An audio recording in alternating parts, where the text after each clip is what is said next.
नवम भाव, जैसा हम जानते हैं कि त्रिकोण का भाव है। पहला लग्न हम लोगों ने केंद्र और त्रिकोण दोनों है, और पांचवा भाव भी त्रिकोण का भाव है, और नवा भाव भी त्रिकोण का भाव है। एक पांच नौ हमारे त्रिकोण के भाव है।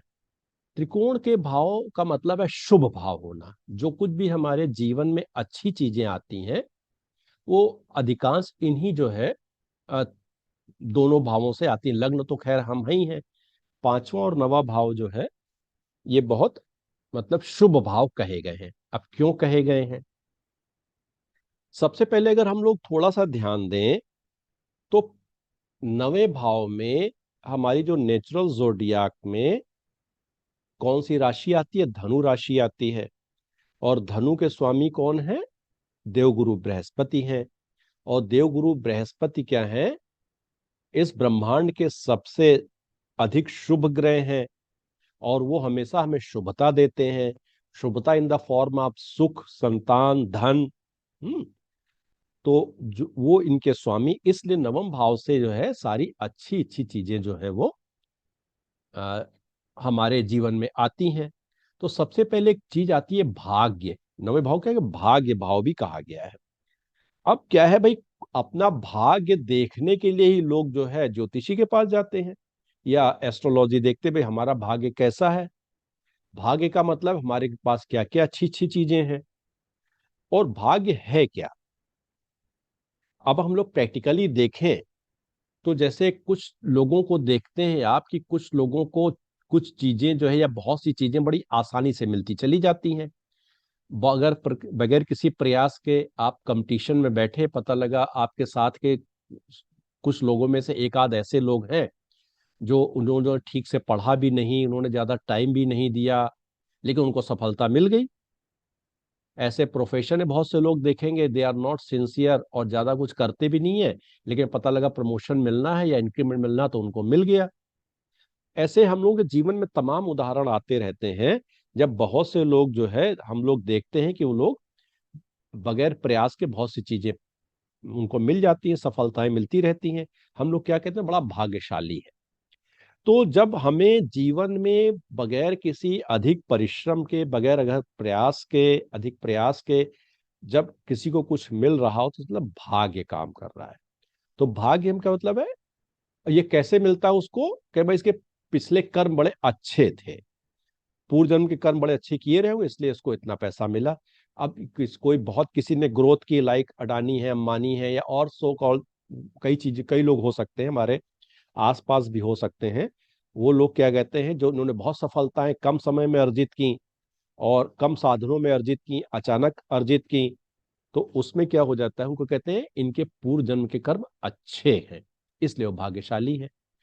अब हम लोगों ने कर्म, हम लोगों ने समझा था, पूर्व पुण्य हम लोगों ने समझे थे। तो पूर्व पुण्य हम लोगों ने कहते किससे देखे थे? पंचम भाव से देखे थे, है ना। पांचवा भाव क्या? पूर्व जन्म में किए गए अच्छे कर्म। अब अगर हम लोग थोड़ा सा भावात भावम को अप्लाई करें 1 मिनट के लिए, तो हम लोग नवे भाव से भाग्य देख रहे हैं। और भाग्य हमें कहाँ से मिलता है? पूर्व जन्म के पुण्य से। अर्थात हमारे पुराने जो कर्म हमने किए हुए हैं, जो इकट्ठा हो गए हैं, संचित हो गए हैं, जो हमारे प्रारब्ध कहलाते हैं, वही हमारे भाग्य के रूप में आते हैं।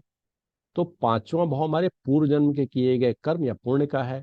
अब पांचवें भाव से अगर हम लोग नवे भाव तक गिनना शुरू करें, तो 5, 6, 7, 8, 9, यानी नवा भाव क्या है? पांचवें से पांचवा है।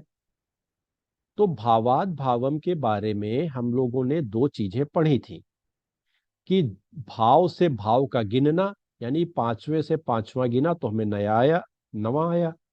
और दूसरा क्या पढ़ा था, कि जिस चीज का विचार हम लोग किसी भाव से कर रहे हैं, जैसे पंचम भाव से हम लोगों ने पूर्व जन्म के पुण्य का विचार किया, तो भावात भावम यानी पांचवें से पांचवा गिनने पर हमें क्या देखना है, कि जो कुछ भी हम लोग पांचवें से देख रहे हैं, उसका फिजिकल मैनिफेस्टेशन, उसका प्रकटीकरण हमारे जीवन में कैसे हो रहा है।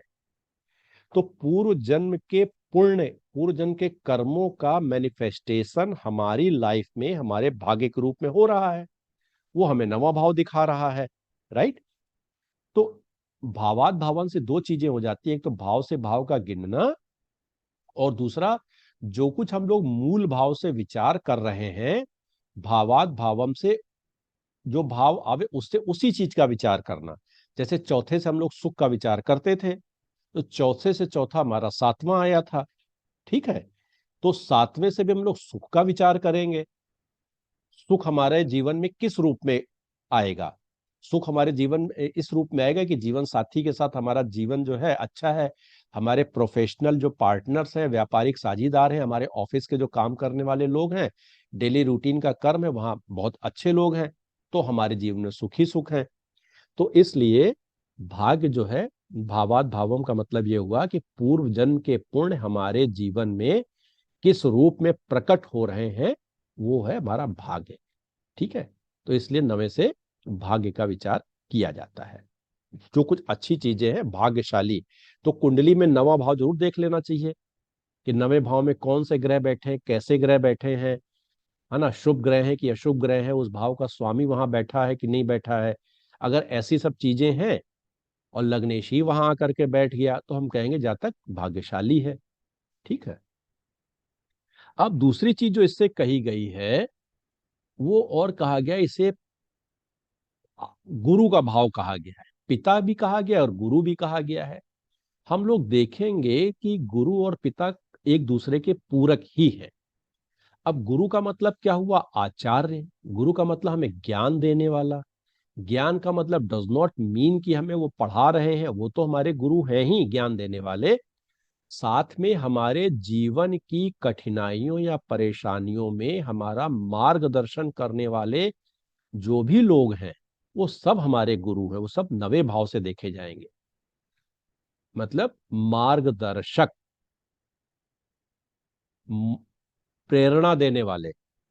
हम जीवन में निराश हैं, है ना, और हमारे भाग्योदय करने वाले कौन होते हैं? जो हमें प्रेरणा देते हैं, नहीं तुम निराश मत हो, तुम्हारे अंदर ये अच्छी अच्छी क्वालिटीज हैं, तुम इतना सब करके आए हो, और तुम हिम्मत मत हारो, और लगे रहो और प्रयास करते रहो। तो ये प्रेरणा जो भी देगा, वो हमारा मार्गदर्शक हो जाएगा, और उस प्रेरणा से हम लोग सफलता प्राप्त कर सकते हैं, जो हमारे भाग्य के रूप में सामने आती है। तो क्या हो जाता है? प्रेरणा देने वाले, मार्गदर्शक, सही रास्ता दिखाने वाले, सही सलाह देने वाले, है ना। तो ये सब क्या होते हैं? आचार्य के गुण गुण है। सलाह देना, प्रेरणा देना, और क्या काम है?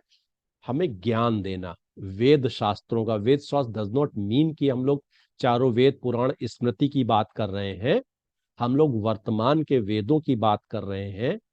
तो जो भी हायर स्टडीज आती हैं, अब हायर स्टडीज में सपोज आप रिसर्च में हैं, तो आपके रिसर्च के जो गाइड हैं, वो आपको ज्ञान दे रहे हैं। अब वो अच्छे हो सकते हैं, बुरे हो सकते हैं। आपका भाग्य अच्छा है तो आपके रिसर्च के गाइड अच्छे मिल गए। तो आपके जो रिसर्च सेंटर के जो इंस्ट्रक्टर हैं या यूनिवर्सिटीज के जो टीचर्स हैं, ये सारे क्या हैं? ये सब इसी से देखे जाएंगे। अब कोई पर्सन टीचर है कि प्रोफेसर, रीडर है कि प्रोफेसर है, या और उससे भी ऊंचे कोई पोस्ट होती हो तो वो है। तो ये सब क्या है? जो प्रोफेसर है और इससे हायर लेवल के जो लोग हैं, वो सब 9th हाउस से देखे जाएंगे।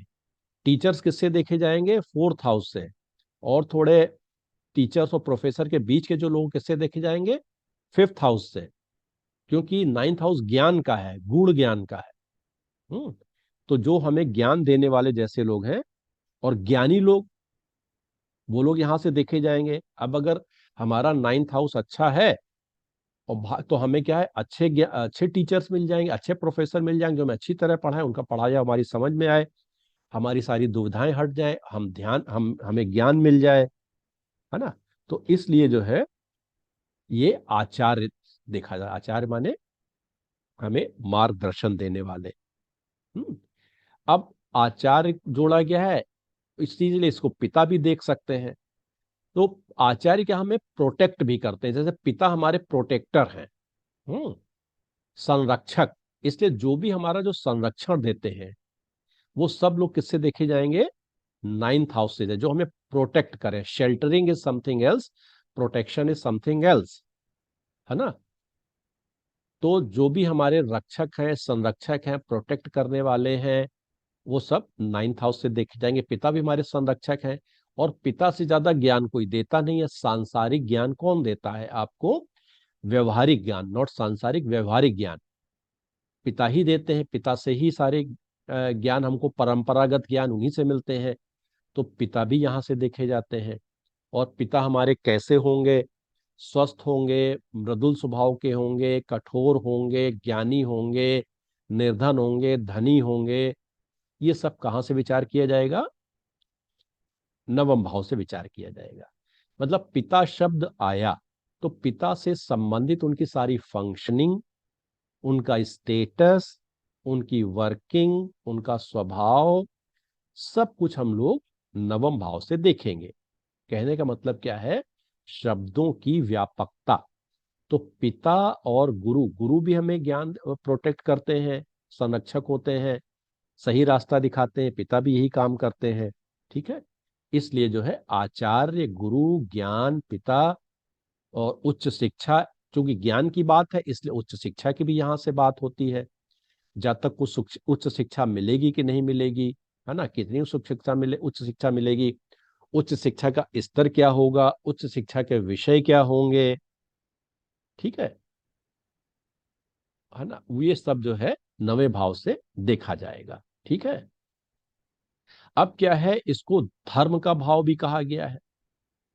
अब धर्म के भाव को अगर हम लोग थोड़ा सा समझे, धर्म को फिर वही व्यापक रूप में, धर्म, धार्मिक क्रियाएं, धार्मिक आचरण, ये सब चीजें आपस में मिली जुली। धर्म का मतलब क्या हुआ है? ड्यूटीफुल, अनुशासन, डिसिप्लिन, है ना, अपने कर्तव्यों का निर्वहन, यही तो धर्म है। और यही गुरु या आचार्य या पिता हमसे यही अपेक्षा करते हैं, यही हमें सिखाते हैं।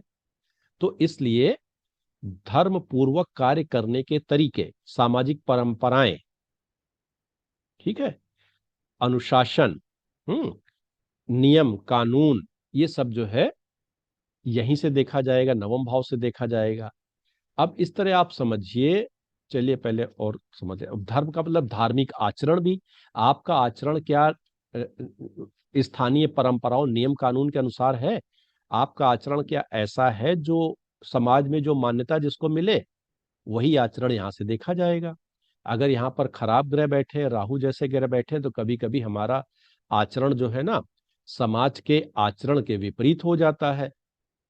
तो हमारा आचरण समाज के अनुरूप होगा या विपरीत होगा, ये हम लोग यहाँ से देखेंगे। हम अनुशासन में रहेंगे या नहीं रहेंगे, हम लोग यहाँ से देखेंगे। और क्या है धर्म? अब धर्म क्या है? धर्म सिंपल को हम लोगों ने ये मान लिया, नियम कानून। देखिए पहले क्या होता था कि जो राजा होते थे वो ईश्वर का प्रतिनिधि माने जाते थे, और राजा धर्म का पालन कराते थे, ईश्वर धर्म का पालन कराता था। और राजा ही जो है वो न्याय करते थे। और धर्म कहता ही यही है कि आप जो है नियम पूर्वक जो सामाजिक स्थापित परंपराएं हैं उनको मान करके चले। तो धर्म और नियम और कानून वो अलग अलग नहीं है। राजा वही धार्मिक कहलाता था जो न्याय करता था। तो इसलिए जो है न्याय जो है धर्म का एक हिस्सा होता था। इसलिए न्याय को भी जो है हम लोग नवम भाव से देखते हैं। अब न्याय का मतलब क्या हो गया? जो न्याय देते हो। अब गुरु भी न्याय करते हैं, पिता भी न्याय करते हैं, न्यायाधीश भी न्याय करते हैं, है ना। तो जो न्याय की पुस्तकें, न्याय शास्त्र, न्याय की पढ़ाई, तो जो कुछ भी न्याय से रिलेटेड है, जुडिशरी, जुडिशियल सिस्टम, जस्टिस, है ना, जस्टिस रिलेटेड पर्संस, ये सब चीजें क्या हुआ, जस्टिस रिलेटेड स्टडी सब नवे भाव से देखी जाएगी। ठीक है। अब धर्म का मतलब और क्या हो गया? धर्म का मतलब पूजा पाठ भी होता है, देवता की उपासना भी होती है। हम किस देवता को पूजें? पंचम भाव से हम लोगों ने कहा था कि इष्ट देव को जाना जा सकता है। और पांचवें से पांचवा नवा होने के कारण हम लोग देख सकते हैं कि इष्ट देव की हम लोग पूरा पूजा आराधना कैसे करें। इस पूरा पूजा आराधना में क्या है, आचार्य गुरु हमारी मदद करते हैं। तो धर्म का पालन वो अलग चीज हो गई, धार्मिक कृत्य, पूजा पाठ, ईश्वर की पूजा, धार्मिक कृत्य के साथ सांस्कृतिक कर कृत्य। अब जैसे आजकल आप देखते हैं ना, बहुत से लोग जो है ये क्या कहते हैं, अखंड पाठ कराते हैं या भागवत कराते हैं, हम्म सत्संग कराते हैं, सत्संग में आते हैं जाते हैं। तो ये सब ये धार्मिक कृत्य है, सांस्कृतिक कृत्य है। इवन की विवाह वगैरह भी जो है पांचवें और नवे भाव से देखे जाते हैं। क्यों? क्योंकि विवाह आदि को हमारे यहाँ धार्मिक कृत्य या सांस्कृतिक कृत्य कहा गया है। अग्नि जलती है, मंत्र पाठ होते हैं, है ना, सब लोग साफ सुथरे होके पीले वस्त्र पहन करके बैठते हैं, इसलिए ये सांस्कृतिक काम कहलाते हैं। तो ये भी जो है यहीं से देखे जाते हैं। और इनको कराने वाले लोग भी, यानी कि जो पुजारी है, पुरोहित है ना, और ये प्रवचन करता है, जो धर्म के बारे में प्रवचन देते हैं। जैसे आजकल जो तमाम जो गुरु लोग हैं, है ना, नाम तो मैं सबके नहीं गिना पाऊंगा, जितने भी लोग जो हैं प्रवचन करता आप लोग अक्सर देखते होंगे, वो लोग अक्सर ज्ञान की बातें भी करते हैं, धर्म की बात भी करते हैं, और धर्म के माध्यम से ज्ञान की बात करते हैं। तो ये क्या हो जाएंगे, ये सब यहीं से देखे जाते हैं। अब यहाँ देखिए, यहाँ के नेचुरल जोडिया के लॉर्ड कौन है? गुरु हैं। यहाँ के कारक भी गुरु हैं। तो गुरु क्या है, ज्ञान की बात करते हैं, इसीलिए यहाँ से धर्म की बात करते हैं। तो इसलिए यहाँ से धार्मिक प्रवचनकर्ता देखे जाते हैं। और धार्मिक प्रवचनकर्ताओं में दो चीजें होती हैं, ज्ञान तो होता ही है, फिर उनके बोलने की शैली, हाउ दे आर एनालाइजिंग। तो मरकरी भी जो है काम करते हैं, बुद्ध भी काम करते हैं। तो बुद्ध, इन दोनों के, बुद्ध और गुरु मिल करके हमें अच्छा टीचर, प्रोफेसर, ज्ञानी, प्रवचनकर्ता, ये सब चीजें बनाते हैं। फिर क्या है, हम अपने धर्म का पालन कैसे करते हैं? तो धर्म का पालन हम लोग उसमें थोड़ा फ्लेक्सिबल भी हो सकते हैं, हम लोग उसमें थोड़ा कट्टर भी हो सकते हैं। कट्टर का मतलब अतिवादी, जो आजकल आप लोग जो देखते हैं ना, धर्म के नाम पर जो उग्रवादी होते हैं, जो धर्म के नाम पर नरसंहार करने को तैयार हो जाते हैं, किसी को मरने मारने को तैयार हो जाते हैं, ये सब भी हम लोग नवे भाव से देखते हैं। कैसे? अब यहाँ पता लगा जो है हमारी डीप साइन कोई आ गई, जैसे मंगल की राशि है, मुख्यतः हम लोग वृश्चिक को लेते हैं। एक मंगल की हिंसक राशि है और गहरी भावनाओं की राशि है। और यहाँ पर थोड़े एडवर्स प्लेनेट भी आ गए, राहु जैसे, ऐसे कुछ। अब स्थिर राशि क्या है भाई? जल तत्व, यानी भावुकता, इमोशंस। स्थिर माने स्थिर भावुकता, और मंगल माने कट्टर, हिंसक भावुकता। ठीक है। और ऐसे में किसी ने जो है राहु, राहु माने भ्रम, कुछ अलग हट करके सोचना, अलग करना। तो ऐसे में किसी ने कुछ समझा दिया कि भाई तुम्हारा धर्म ये कहता है और धर्म के लिए तुम कुर्बान हो जाओ। तो व्यक्ति क्या करता है, वो हिंसक प्रवृत्ति अपना लेता है, लेकिन करता वो भी धर्म के लिए है। वो ऐसा उसको बता दिया जाता है, वो मान करके चलता है। तो जो कट्टर धर्म वाले होते हैं, उग्रवादी जिसे अतिवादी कहते हैं, कट्टर लोग, वो भी हम लोग नवे भाव से देखे जाएंगे। मतलब हम लोग धर्म का पालन बड़े फ्लेक्सिबल और एक अच्छे तरीके से कर रहे हैं, कट्टर तरीके से कर रहे हैं, वो भी यहाँ से देखा जाएगा। तो ये हम लोगों ने धर्म के बारे में समझा, पुरोहित, पूजा पाठ करने वाले, पूजा पाठ कराने वाले, सत्संग, प्रवचन, कथा, है ना, ये सब चीजें। और क्या है, धार्मिक स्थान, मंदिर, मस्जिद, गिरजाघर, ये सब चीजें धार्मिक स्थान होते हैं, ये भी यहाँ से देखे जाएंगे। अब देखिए, बहुत से लोग धर्मशाला बनवाते हैं, कुएं, बावड़ी, हॉस्पिटल, जो लोग धर्मार्थ बनवाते हैं, वो लोग धर्म का ही तो कार्य करते हैं। तो धर्मशाला, पौशाला, कुएं, बावड़ी, या ऐसे शेल्टर हाउस, है ना, जैसे सर्दियों में बहुत से लोगों ने शेल्टर हाउस बना दिए, आग जलवा दी और लोगों को कुछ खाने पीने को दे दिया टेम्पररी, महीने दो महीने के लिए, और वहां रजाई गद्दे दे दी। तुम क्या कर रहे हैं? धर्म का काम कर रहे हैं, मानव सेवा। तो ये शेल्टर हाउस वगैरह यहाँ से देखे जाएंगे। क्यों? क्योंकि ये धर्म के हैं। नगर निगम और स्टेट गवर्नमेंट जो शेल्टर हाउस बनवाती है, वो यहाँ से नहीं देखे जाएंगे। जो कोई पर्सन जो है समाज को सेवा करने के लिए जो इस तरीके के कृत्य करेंगे, वो यहाँ से देखे जाएंगे। तो ये सारी चीजें हम लोग यहाँ से देखेंगे। जलाशय, धर्मशाला, ये, हाँ, अब ये है धार्मिक यात्राएं, जो बहुत से लोग तीर्थ यात्रा करने जाते हैं। देशाटन, वो हम लोग यहाँ से देखेंगे। पहले देशाटन के नाम पे क्या होता था भाई? जहां जहां अच्छे अच्छे तीर्थ हैं, अच्छी अच्छी नदियां हैं, लोग वहां घूम आते थे। तो ये लंबी यात्रा का भाव है। अभी तक हम लोगों ने यात्रा के 3 भाव पढ़े हैं। एक हम लोगों ने थर्ड हाउस पढ़ा, जो छोटी यात्राओं का है, जिसमें व्यक्ति कहीं रुकता नहीं है, सुबह गया शाम को आ गया, या कहीं एक आध 2 दिन के लिए शॉर्ट टाइम के लिए गया और अपना काम करके विद इन एक वेरी शॉर्ट टाइम लिमिट में आ गया। ये हमारे थर्ड हाउस की यात्राएं थी, छोटी यात्राएं। फिर हमने सप्तम भाव से यात्राएं देखी, जो हमारी व्यापारिक यात्राएं थी। जहां हम लोग एक ही स्टे में कहीं कहीं रुक करके, 10 जगह रुक करके अपना काम करते हुए व्यापार संबंधी या नौकरी संबंधी कार्य करके लौटते हैं, वो हमारी सप्तम भाव की यात्राएं थी। तीसरी यात्राएं हमने यहाँ से देखी। अष्टम पे से भी यात्रा देखते हैं, अष्टम से समुद्र की यात्रा देखते हैं, दुर्गम स्थानों की यात्रा देखते हैं।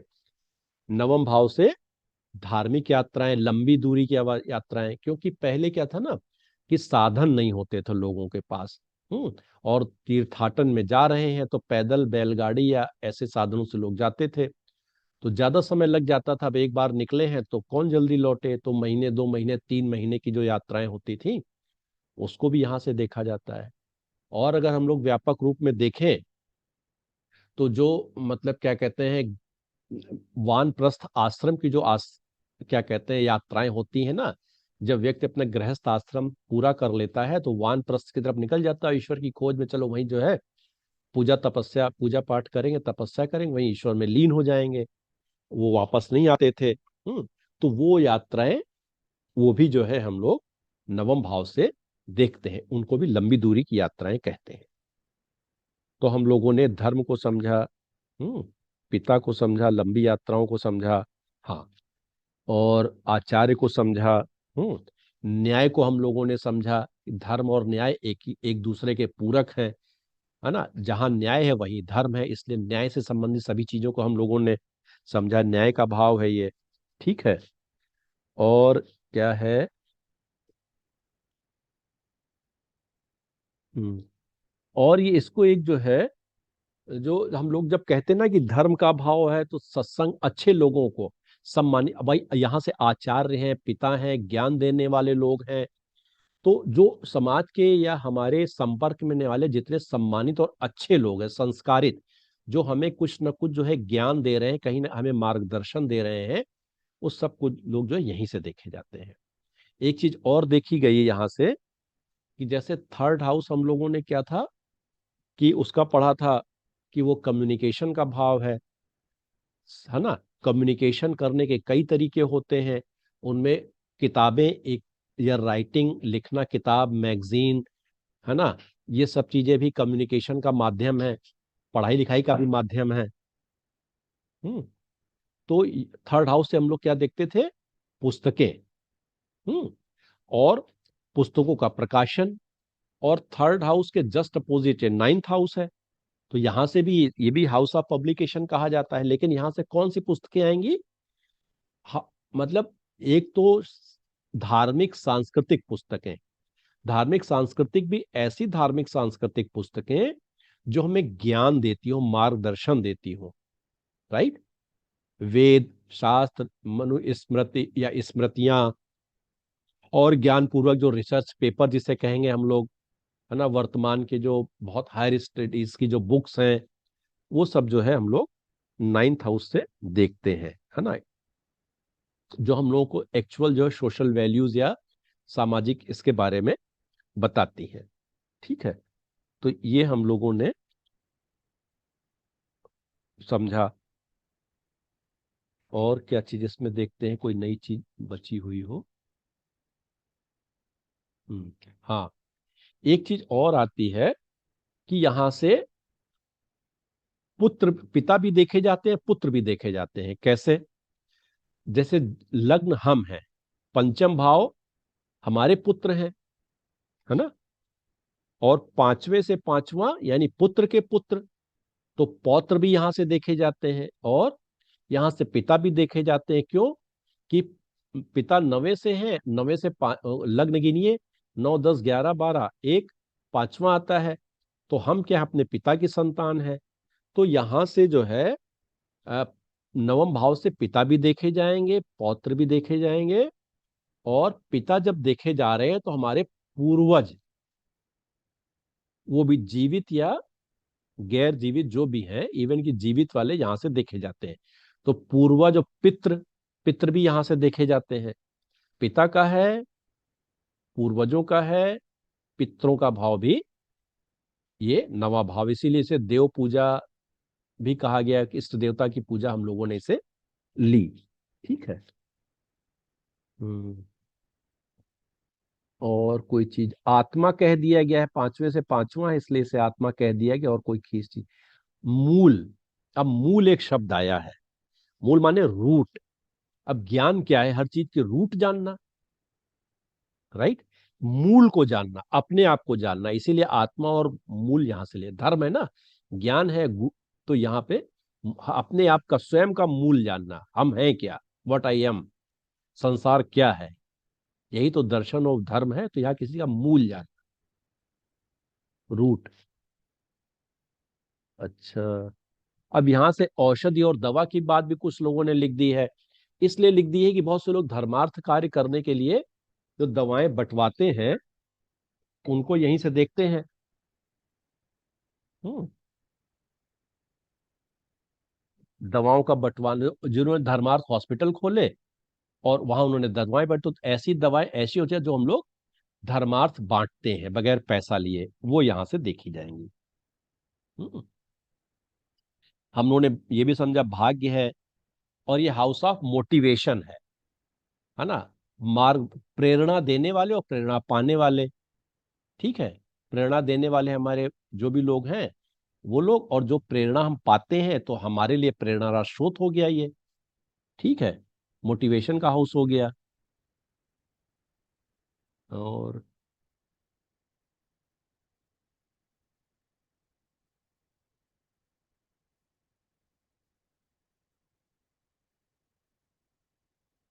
चलिए, तो और कोई ऐसी चीज नहीं है। तो इसमें जो है ये चीजें देखी जाती हैं। अगर हम लोग अब किसी भाव से जोड़ करके देखें तो क्या हो जाएगा? जैसे हम लोग लग्न से जोड़ करके देखा तो लग्न का तो ये भाग्य हो गया, है ना।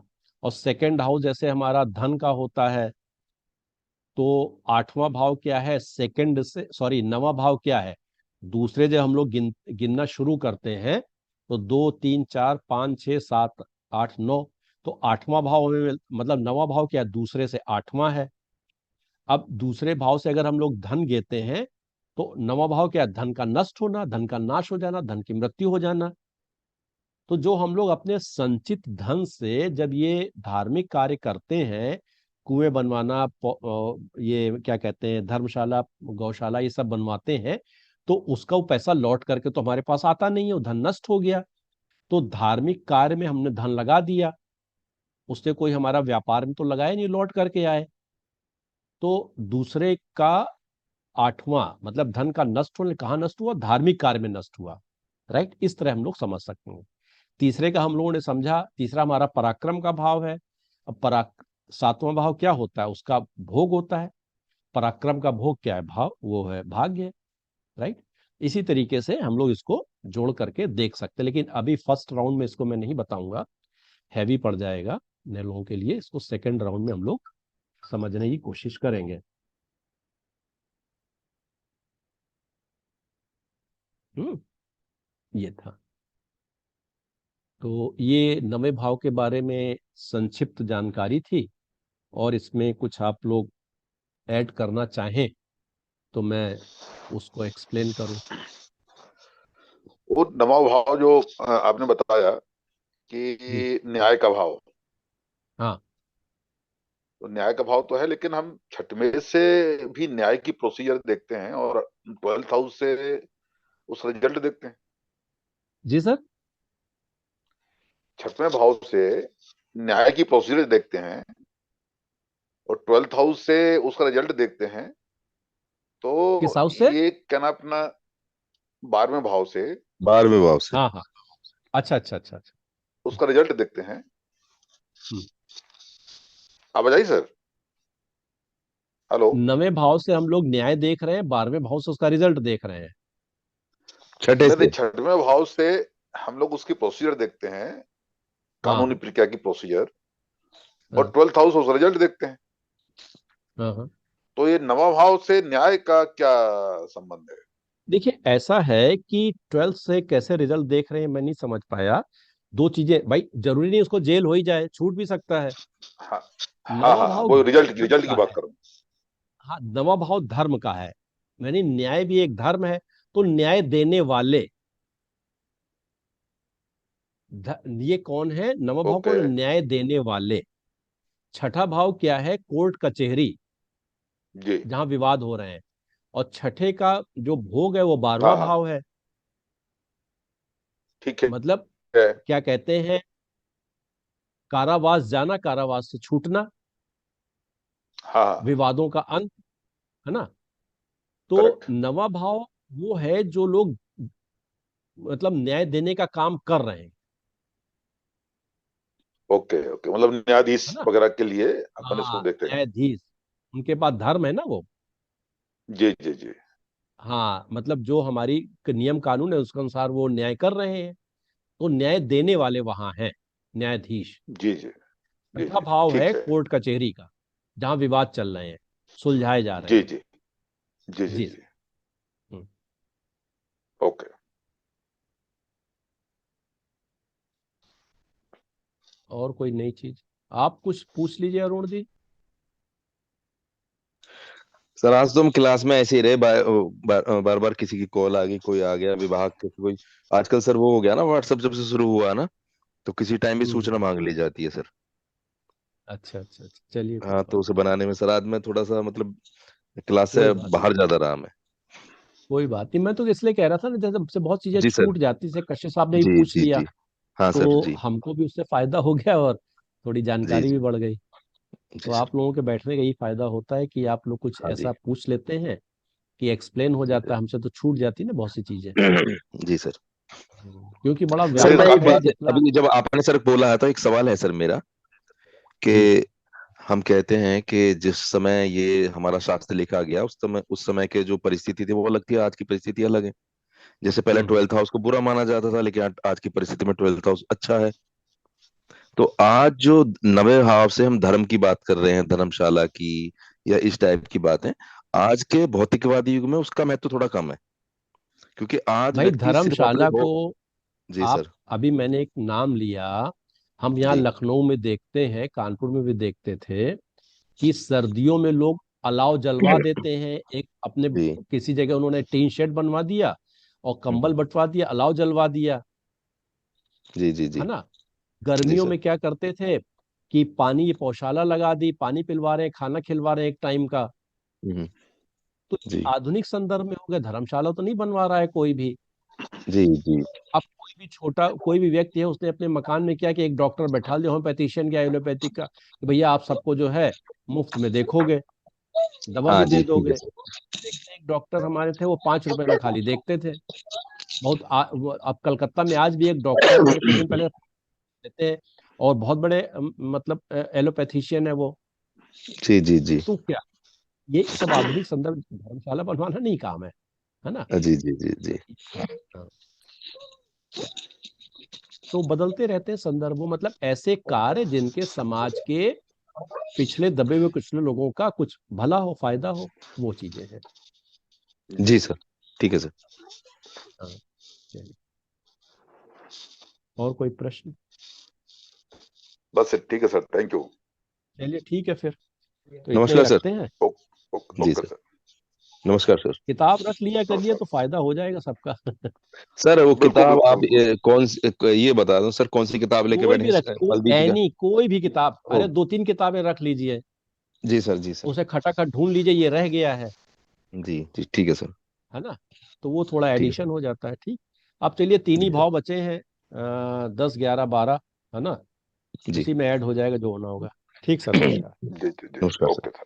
नमस्ते।